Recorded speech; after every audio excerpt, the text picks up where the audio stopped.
This is Field Officer 60302, Gwen Ortiz, recording Log 3 for the ongoing shattering incident and persons possibly responsible. The date today is September 2nd, 2021 at 9:53 a.m. As per my last log, the City Police Department noted that suspect Elijah Savchenko has an incorrect address in the system. If you need a refresher, Savchenko is the creepy dude with the black eyes that Joan Bailey beat the ever-living shit out of. An item he broke had a crazy similar intent to the shattering in Central City. For the record, I'd like to say I'm a responsible person. A responsible, thorough person. Also, the most humble person I know. Very reliable. His listed address is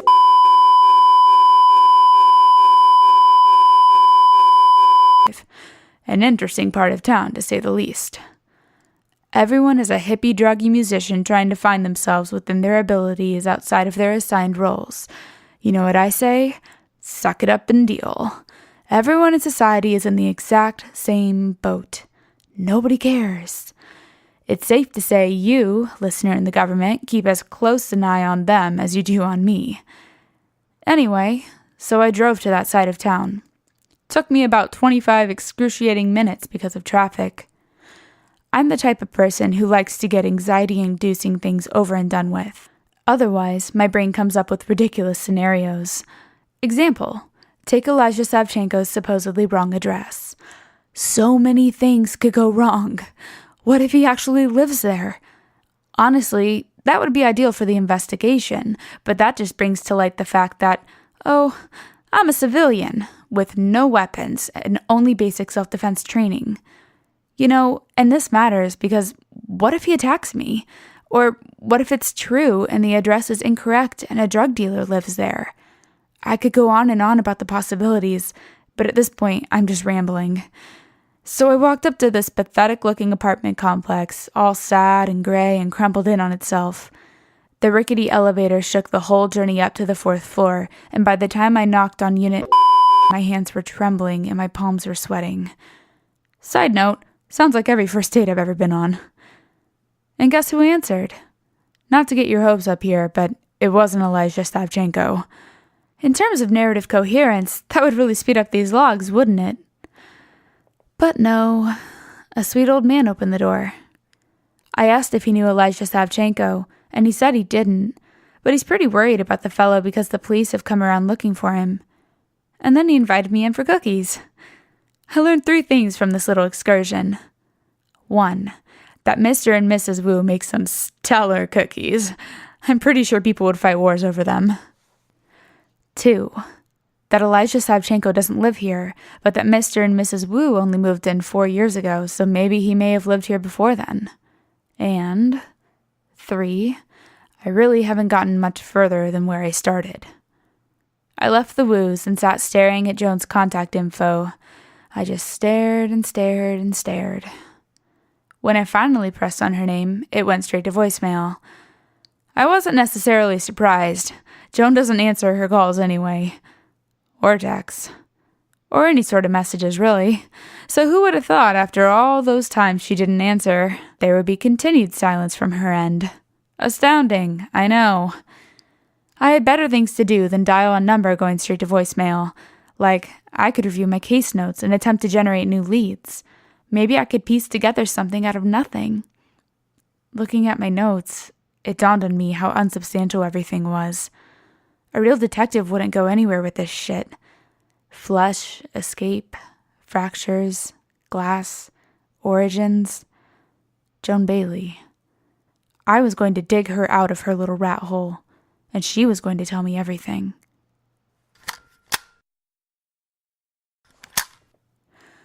I hate Joan's ability. It's just so damn useful, so marketable. I can barely stand it. She's a pathfinder. She can seek and locate patterns, then extrapolate accordingly. Basically, her brain is a predictive algorithm on steroids. She's been relegated to mundane IT jobs for her whole working life. I suspect it has to do with her problem with authority. I don't blame her. I wouldn't want to listen to anyone else if I was always the sharpest person in the room.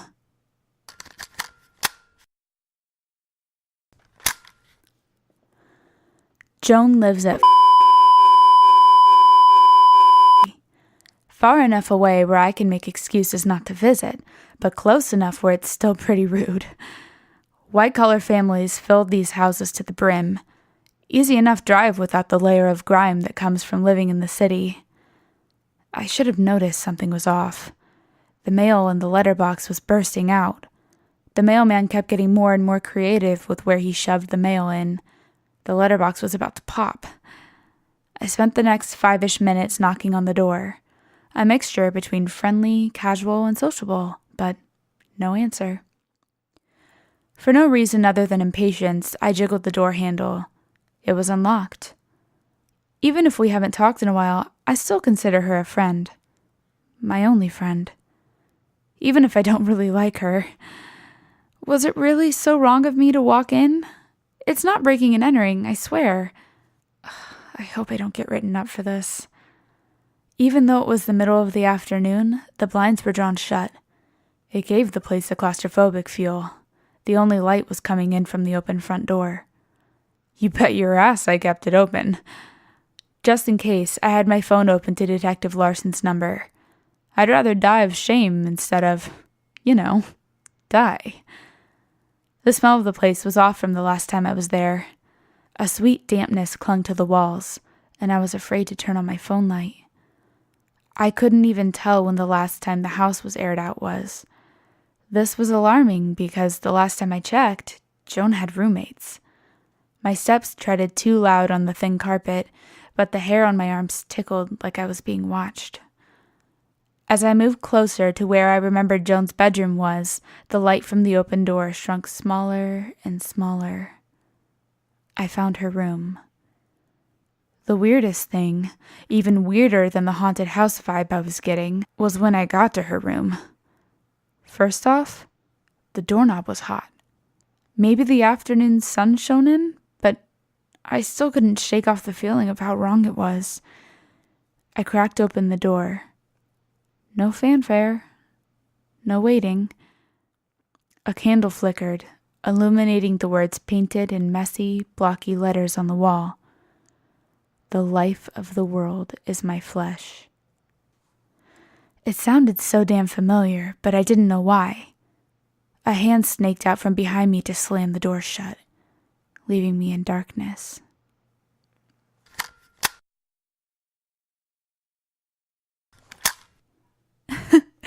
I couldn't help myself. I'm sorry. I wanted some control of this narrative. I just had to pause there for dramatic effect, Also, I was thirsty as hell. I thought it would be great just talking about myself. It's actually sort of exhausting. And you stop producing enough saliva to keep your mouth moist. And when you start noticing that the roof of your mouth is dry, it gets a bit distracting. I'm sorry, really. Actually, not really, but accept the sentiment. But right, where was I? Oh yeah, the hand coming out of nowhere and snapping the door shut. I felt like I was in a horror movie and I was the idiot that was definitely going to get murdered. The hand slammed me against the wall and I was face to face with Joan.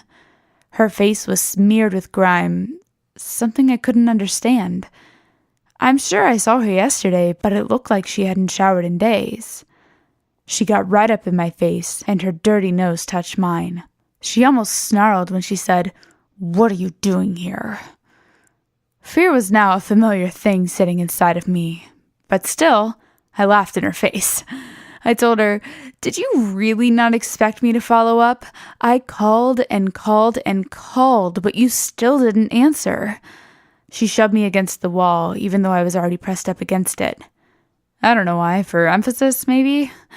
And she basically spat in my face when she said, "God, why would you even just walk right in?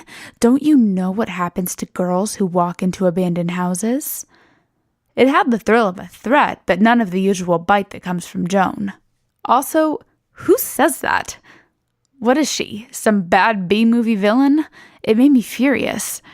I yanked my arms out of her grasp and pushed her back with each question I threw at her. All the frustration and anger and helplessness I felt, I threw it into this one action. I asked, How are you involved with Elijah Savchenko? What do you know about the shattering incident in Central City? And what the flying fuck happened to you? When I asked the last question, I made a gesture at her face. Like a fire lit under her, she jumped back. All she said was, "Get the hell out of my house." I walked past her with a shove. Before leaving, I said to her, "Be at the City Tavern at 8:30 tonight, or I will walk right into your house and scrub that creepy-ass shit off your wall myself." All she could do was nod. What else was she going to do? I work for the police department, bitch.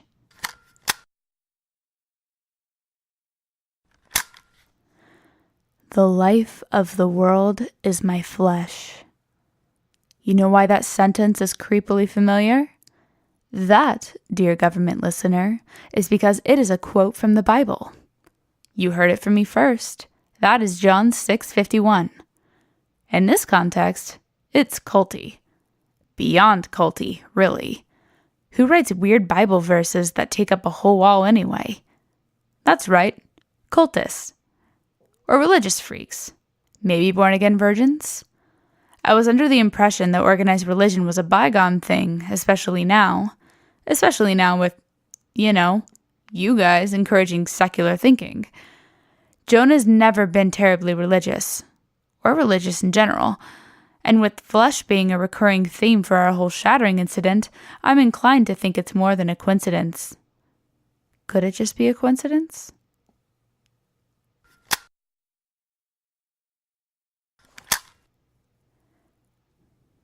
The following recording is of my scheduled meeting with Joan Bailey. I've cut out the bits of me waiting and sipping on a beer, as well as the awkward introductions and small talk when Joan finally decided to show the hell up. FYI, I made sure to be there half an hour early, but of course, Joan was 20 minutes late. Sorry for the sound quality. That's what happens when you rendezvous in a dive bar. The recording starts at 16:55.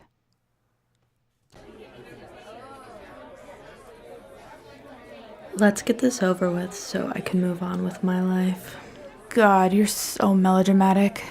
Not like you're doing anything better with your time, except maybe writing freaky shit on your walls or possibly sacrificing sheep or something. You don't even know what you're dealing with. Go far away, little girl, back to your little glass house where you can see everything, and everything can see you. Cut the bullshit. What do you know about the shattering incident?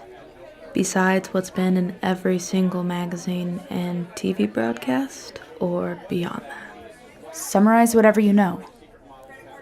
Glass explodes in Central City. Hits businesses and a few private residences. A few injuries, no casualties. Tell me what else you know. There's nothing else to know, unless you care to enlighten me. All right, fine. I'll play along with your ignorance. Who's Elijah Savchenko? You know now. Of course you know now. He's whatever it says in your research. Tell me something I wouldn't know from the reports. He's a liar and a snake in the grass, and he'll do whatever to get whatever. What does he do? What is this whatever? I said he'll do whatever. What he thinks is necessary or vital in that fucked up little brain of his. He's a nutcase. A brilliant, unhinged nutcase. What does he have to do with the shattering incident? We're getting somewhere now. What does he have to do with the shattering incident? Don't even start this, Joan. Don't even. You wouldn't believe me if I told you. So there's no point, really. Try me. Let's just say that. Like people with power, with abilities, there are objects. And these objects have intention. We're not in some low-budget sci-fi movie. This is the real world. Why don't you join the rest of us and get serious? So, we live in a weird, messed up society where most people have skill sets that people didn't even think were possible 50 years back. And you can't believe that maybe some objects can do the same thing? That's not narrow-minded. That's straight up idiotic. That's just absurd. Objects are objects are objects. They don't have intention. People have intention. It's why I read stories in the glass. People leave the fingerprints of their lives when they break it. We are legitimately living in the goddamn Communist Manifesto, Gwen. For each according to his ability. And here's some free shit and we take away your rights. That's the world we live in. But we don't have the rights and we don't even get the free shit. Do you have a death wish? Anyone might be listening. Don't say things you don't mean. I only say things I don't mean. Take this seriously, damn it. It's not like it's anything important, only the public's safety. Like I've ever given a shit about that. And you know it. I know you know something about the shattering incident. Have you tried wrapping your thick skull around the fact that I might be telling the truth? Why would you start now? I'll give you a story then, and you decide whether it's true or not. I'll take your silence isn't okay. Once upon a time, people didn't like when the government told them what to do with their lives. What's new, right? Only this time, the government told them too well. Everyone was put in their proper little place, in their proper little role. And yes, some people loved the feeling like they had a purpose and had a sense of belonging. But some people like to feel like they're in charge of their own destiny, even if they wouldn't be in the freest place in the world. And so they looked for things that could upset the balance, the structure, the foundation. Remember what I said about intention. Pay attention now, Gwenny. Wouldn't you know that their dumbass treasure hunt actually had some validity? People have intention, and to wield an object with a similar intention. Now, that would be something, wouldn't it? When something or someone has intention, they have the power to carry things through. So, Gwenny, if objects are objects are objects, what happens when you try and wield a thing that has intention, that has will and desire? Well, maybe that thing will turn around and wield you. What, are you on drugs? I'm done with you. For now, anyway.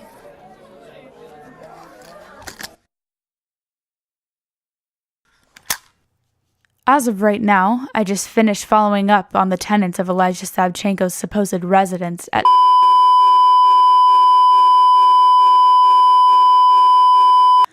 It was a bit of a runaround, but I managed it. First, I looked in the property records for the owner. His name is Jonathan DeMarco. And man, this guy is a lazy tool. Am I allowed to say that? I'm saying it, screw it. He is a lazy tool. I called him and he ranted about how he has nothing to do with the property management company and he doesn't care who his tenants are as long as they pay the rent and blah, blah, blah. And I mean, fair fucking enough. I wouldn't want to be a property manager. People are terrors. I had enough withdrawal to pry the actual name of his property manager out of him.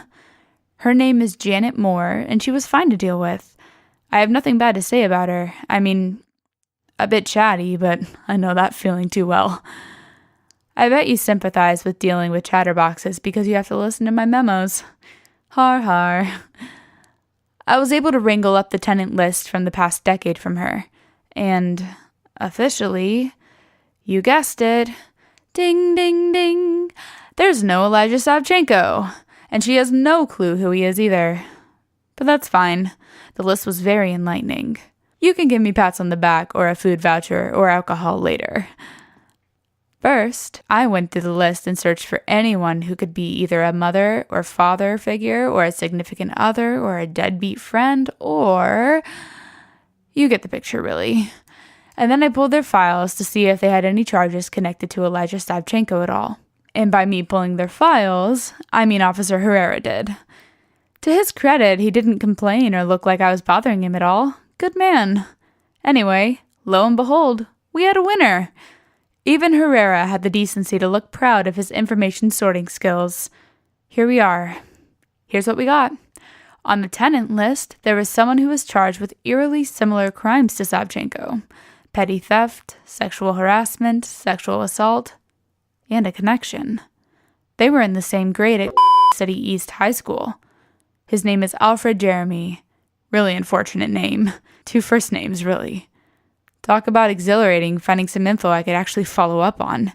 Not some crazy culty babble from someone I thought was a friend. Jesus.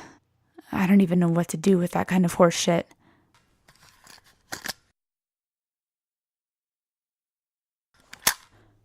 In short, I've decided to start from the beginning. I'm going to go back to where it started, and I'm only going to go back to what Joan Bailey says is the truth if I'm grasping at threads.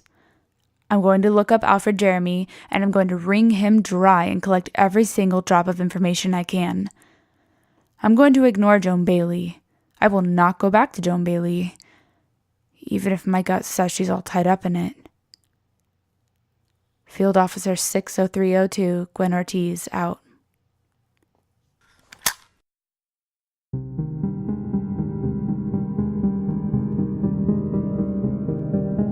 Fracture is created by me, Claire Wright. Follow us on Instagram, Facebook, Twitter, SoundCloud, Reddit, The Moon, at Fracture Podcast. The voice of Gwen Ortiz is Aela. Production, sound engineering, and theme music is also by Aela. You can check out how multi-talented and kick-ass her music is on Instagram at HeyAela. The voice of Joan Bailey is, hey, you guessed it, Claire Wright. Logo art is by Matt Reid. You can check out his badass art on Instagram at m_r92. Special thanks to Klarize Medenilla for her insightful and entertaining copy editing. If you enjoyed Fracture, please rate and review us on iTunes. It's the easiest way for new listeners to find us. Fracture is only possible because of listeners. Become a patron of the show at patreon.com/fracturepodcast. You'll be able to access annotated scripts as well as other exclusive behind-the-scenes bonus content such as bloopers and episode discussions once available.